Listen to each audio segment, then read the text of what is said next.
Hello दोस्तों, कैसे हो आप सभी लोग। तो आई होप आप सभी बहुत अच्छे होंगे। मैं भी ठीक हूँ फ्रेंड्स। तो मैं निशा आप सभी का स्वागत करती हूँ अपने इस चैनल निशा राम ब्लॉग्स में। तो फ्रेंड्स, आज की वीडियो काफ़ी जो है यूज़फुल होने वाली है, तो इसलिए फुल वॉच कीजिएगा फ्रेंड्स। और थोड़ा सा ना मेरे चैनल पर एक मतलब कि मेल आया हुआ, जिस वजह से मैं थोड़ा टेंशन में हूँ। थोड़ा मतलब मेरे फ़ोन में ना थोड़ी जो क्या बोलते हैं कि एडवांस फीचर जो है ना वो लॉस्ट हो चुका है। मतलब कि जो काफ़ी सुविधाएं हैं ना वो हमें यूट्यूब ने हमारी बंद कर दी है, तो इस वजह से मैं थोड़ा टेंशन में हूँ। तो चलो कोई ना, उसको ठीक करने के लिए मैं सोच रही हूँ। मैंने कई वीडियो देखी उसके ऊपर, तो अभी मुझे समझ में आ गया है मुझे क्या करना है, तो मैं वो कर लूँगी। और हाँ, मैं रिलेटेड वीडियो में भी करती हूँ ना, तो वो फीचर भी मेरा बंद हो चुका है। मैं वहाँ भी शॉर्ट अपलोड करने समय वो वहाँ पर भी यूज नहीं कर पाती हूँ। तो इस तरह से मेरे काफ़ी फीचर्स बंद हो चुके हैं, जिस वजह से मैं थोड़ी टेंशन में भी हूँ।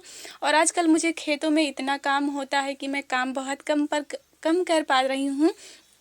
लेकिन फिर भी मैं खेतों के काम को करने के साथ साथ किस तरह से मैं अपनी सिलाई को मैनेज करती हूँ, मैं वो आप लोगों के साथ शेयर करूँगी फ्रेंड्स। और ये साथ ही साथ मैं ये भी शेयर करूँगी ना कि हम अपनी बुटीक में कस्टमर कैसे बढ़ा सकते हैं। और अगर आप उस तरह से काम करेंगे ना, तो यकीनन टाइम थोड़ा लगेगा लेकिन कस्टमर ज़रूर आपके बढ़ेंगे, आपके पास लगे रहेगी लाइन। सिलने की कपड़ों की कमी तो बिल्कुल भी नहीं रहेगी, जिस तरह से मुझे तो कभी भी नहीं रहती है जल्दी। हाँ, वैसे बहुत ज़्यादा मतलब सीज़न ऑफ रहा तो ही चाहे जो, नहीं तो हमेशा कपड़े रहते ही हैं मुझे सिलने के लिए। तो चलिए फ्रेंड्स, यहाँ पर मैं ना साड़ी में फॉल लगा रही हूँ।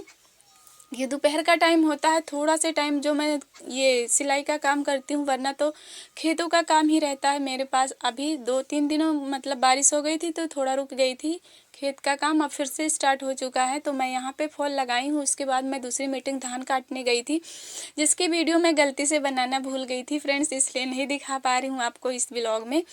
तो यहाँ पर हमारा ये फॉल लग चुका है फ्रेंड्स। और मैं आप लोगों के साथ अभी अपने वो मतलब ब्लाउज शेयर करने वाली हूँ, जो मैंने खेतों के काम को संभालने के साथ उसको स्टिच किया था और किस तरह से किया था। मैं ये मेन टॉपिक है कि मैंने मैनेज कैसे किया था, क्योंकि दोस्तों खेतों में काम करो ना तो थकाई भी लग जाती है और मतलब सिलाई पर बैठने का मन भी नहीं करता है। लेकिन पैसे कमाना है तो फिर मन तो लगाना ही पड़ता है। ये बात तो सही है कि जब ज़रूरत होती है तो हमें मन लगाना ही पड़ता है किसी न किसी काम में।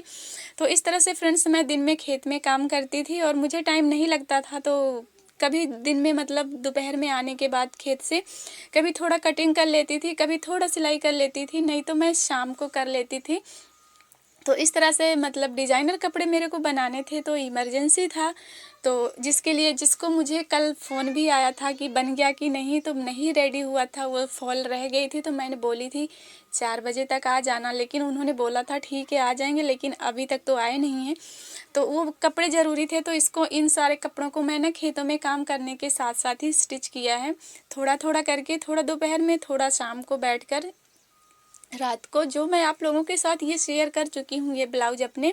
लेकिन मैं दोबारा से इसलिए कर रही हूँ क्योंकि मैं ये बताना चाहती हूँ कि अगर आपके पास टाइम नहीं है तो आप किस तरह से मैनेज कर सकते हो। अगर आपके अंदर चाहत है काम करने की तो आप कर सकते हो। दिन में आप काम कीजिए, खेतों में मैं भी करती थी, लेकिन शाम को ना, ज़रूरी नहीं है कि मैं खेत में काम कर रही हूँ तो एक ब्लाउज पूरा स्टिच कर डालूँ तो ही मैं उठूँ सिलाई से, ऐसा कुछ नहीं है। वो तो अपने हिसाब से होता है जैसा हमारे पास टाइम हो। तो मैं क्या करती थी, दिन में आती थी खेत से ना, थोड़ा से कटिंग वटिंग कर देती थी, फिर उसको मान लो फिर शाम को बैठती थी, खाना पीना खाने के बाद थोड़ी देर तो उसको सिल लेती थी, थोड़ा बहुत थोड़ा रख देती थी, चलो कल दोपहर में आके कर लूँगी। तो इस तरह से करके तीनों ब्लाउज मैंने रेडी किए हैं फ्रेंड्स, और डिज़ाइनर हैं तो इसके पैसे भी मुझे ज़्यादा मिलेंगे। तो इस तरह से जो है, अगर आप काम करेंगे ना तो पैसे आपको अगर ज़्यादा मिलते हैं तो थोड़ी मेहनत भी ज़्यादा ही लगती है। तो इन कपड़ों में मुझे टाइम भी लगा था सिलने में, और ये सारी डिज़ाइन मैंने यूट्यूब से देखी थी। तो फ्रेंड्स, अगर आपको अपने कस्टमर में बुटीक में कस्टमर बढ़ाने हैं ना, तो इस तरह के ब्लाउज आपको आना बहुत ही ज़्यादा ज़रूरी है। मेरे कहने का मतलब कि डिज़ाइनर कपड़े आना बहुत ही ज़्यादा ज़रूरी है। और आपका व्यवहार भी जो है मायने बहुत रखता है। मतलब कि अगर व्यवहार अगर आपका बहुत अच्छा है, आपको डिज़ाइनर कपड़े नहीं आते बनाने, तो भी कस्टमर नहीं आएंगे, क्योंकि उन्हें व्यवहार तो चाहिए ही, लेकिन उन्हें डिज़ाइनर कपड़े की भी नीड होती है फ्रेंड्स। तो अगर आपको नहीं आ रहे हैं तो कस्टमर कहाँ से आएंगे आपके पास। अगर आपका व्यवहार थोड़ा कम भी है ना, तो डिज़ाइनर कपड़े अगर आपको बहुत अच्छे से आते हैं ना, तो वैसे भी कस्टमर की लाइन लगी होती है। वैसे भी कौन सा कस्टमर को आपके साथ बैठकर गप्पे लड़ाने होते हैं। वो तो कपड़े दिए और चले गए, उन्हें अपने डिज़ाइन से मतलब होता है। तो इस तरह से फ्रेंड्स, अगर आपको अपनी मतलब बुटीक में कस्टमर बढ़ाने हैं ना, तो अच्छे अच्छे डिज़ाइनर कपड़े बनाना सीख जाइए। और कहीं जाना भी नहीं है, बस यूट्यूब पर जाना है, बस जो कि आपके पास एक फ़ोन होना चाहिए, ऑलरेडी है आपके पास, तो उसी में जाइए, सर्च कीजिए और अच्छी अच्छी ट्रेंडिंग डिज़ाइन आप सीखिए और कस्टमर के कपड़ों पर ट्राई कीजिए। फर्स्ट टाइम अपने पर ट्राई कीजिए, सेकंड टाइम कस्टमर के कपड़ों पर आप ट्राई कीजिए। अगर आपको सिलाई अच्छे से आती है तो आप फर्स्ट टाइम में ही बना लेंगे, दोबारा आपको मतलब ट्राई नहीं करना पड़ेगा अपने कपड़ों पर। तो इसी तरह से फ्रेंड्स, अगर हमें पैसे कमाने हैं ना, तो हमें अच्छे अच्छे डिज़ाइन बनाना आना ही चाहिए। तो इस तरह से फ्रेंड्स, मेरे ये जो ब्लाउज हैं ये रेडी हो चुके हैं और इसको आज आएंगे लेने के लिए भी, क्योंकि उन्होंने मेरे पास 2 बार कॉल किया है कि मैं आ रहा हूँ। मैंने ही मना किया कि अभी नहीं आना, अभी रेडी नहीं हुआ है। तो इस तरह से फ्रेंड्स, हमारे पास ना कपड़े हमेशा रहते हैं सिलने के लिए।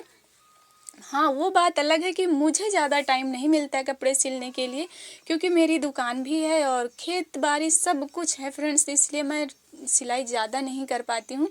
बट ये देखिए मेरे पास अभी ये कितने कपड़े सिलने के लिए, वो जो मैंने साड़ी दिखाई वो भी है, और एक साड़ी ये है, इसका भी ब्लाउज सिलना है। और उसके बाद फ्रेंड्स, यहाँ पर मैं आप लोगों को दिखाती हूँ, इसमें भी मैंने रख रखे हैं ब्लाउज सिलने के लिए। ये पीस है ब्लाउज का, और मैं बता दूँ ये मेरी ही दुकान से ख़रीदा गया है, तो उसका फ़ायदा मुनाफा भी मुझे ही मिला है, और सिलाई के जो पैसे मिलेंगे वो भी। और ये है ब्लाउज, इसको भी मैं रखी हूँ सिलने के लिए। अभी टाइम नहीं लगा है, बट अब ये सारे कपड़े इमरजेंसी वाले ख़त्म हो चुके हैं, तो अभी मैं इसको सिलूँगी। और मैं आपको लास्ट बार बताती हूँ, मतलब ये जो साड़ी है ये मेरी अपनी खुद की है, इसको सिलने के लिए मुझे टाइम नहीं लग रहा है। जब भी मैं इसका नंबर आने ही वाला होता है, जब भी दूसरे कपड़े आ जाते हैं मेरे पास सिलने के लिए, तो मैं इसको फिर मतलब पेंडिंग में छोड़ देती हूँ कि चलो मेरा ही तो है, सिल लेंगे बाद में। तो इस तरह से फ्रेंड्स, मेरे पास ना कपड़े की कमी नहीं रहती है सिलने के लिए, बल्कि मुझे ही टाइम कम पड़ जाता है सिलने के लिए, क्योंकि मेरे पास बहुत सारे काम हैं। कभी कभी तो दुकान में कस्टमर रहते हैं तो टाइम ही नहीं लगता। जब जितना टाइम लगता है मैं उतना काम करती हूँ और इतना पैसे कमा लेती हूँ फ्रेंड्स कि मुझे किसी के सामने जो है मांगना नहीं पड़ता है, और अपनी सारी ज़रूरतें आराम से पूरी कर लेती हूँ। जब भी ज़्यादा पैसे की नीड होती है, मैं ज़्यादा मेहनत करके ज़्यादा करती हूँ काम, रात को भी कर लेती हूँ, नहीं तो मैं आराम से काम करती हूँ अपनी इस दुकान को संभालने के साथ साथ फ्रेंड्स। और आजकल थोड़ा मैं बहुत ज़्यादा बिजी हूँ, तो प्लीज़ आप लोग सपोर्ट कीजिएगा। तो यहाँ पर वीडियो को